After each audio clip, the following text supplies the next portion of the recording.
We've had two feature interviews with each leader so far in this campaign. We're waiting to hear from the Abbott camp as to when they'll be available this week. But tonight we talk with Julia Gillard for the final time before the election.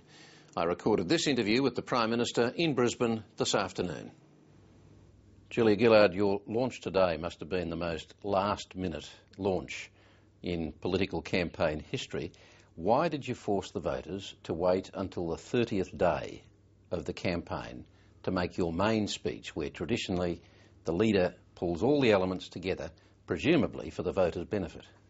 Well, I think I've done just that today, Kerry. Across this campaign, we have been outlining important policies and plans for the nation's future. My plan for a strong economy, for the future of Australian schools, for the future of healthcare, to tackle climate change and to invest in the national broadband network.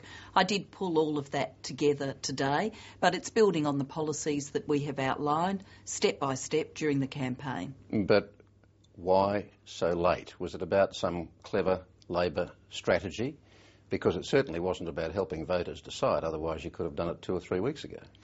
Kerry, I think a lot of voters will decide in this last week, and I think what they're looking to me is to speak to them about how I would govern as Prime Minister, and I've done that today. I've done it straight from the heart, I've done it in my own words, and I have said to them, this is how I will govern, this is what I believe in. I believe in work, I believe in giving every child a chance. I believe absolutely that we should be optimistic about the future. I believe we should show respect and care and concern for each other. I've made those values speak in the policies I have outlined during this campaign. Today, I pulled all of that together, as well as announcing a major new investment in healthcare, using the technology of today, and of course, using the national broadband network in the future. Now, Kevin Rudd received a standing ovation today. But if he were to walk into a cabinet meeting right now, he would not get a standing ovation from his colleagues, would he? Well, Kerry, that's a matter for after election day, and my focus is on election day. But you know what I'm saying? Yeah, I do, and I'm going to answer it. But I just, in answering it, I do want to say first that this is a tough, close contest. If many of the opinion polls we've seen published are right, then Mr Abbott is heading towards being Prime Minister of this country. What I'm asking people to do in the final week of this campaign is to assess who is better placed to manage Australia's $1.3 trillion economy for the future.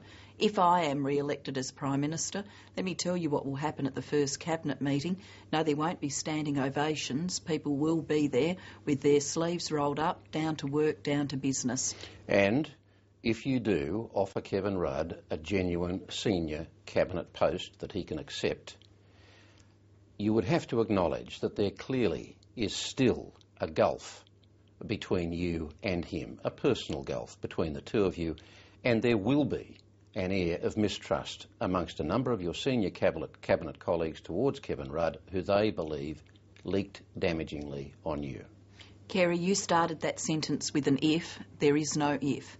If we are re-elected, so that's the if, but if we are re-elected, I will have Kevin Rudd as a senior member of my cabinet team. He is a man of great capacities. I said today at our campaign launch that he is a man who will continue to achieve for this nation. He will do that as part of my team if I am elected on Saturday. Now, what about the issue of trust between you and him, between your other senior colleagues and him?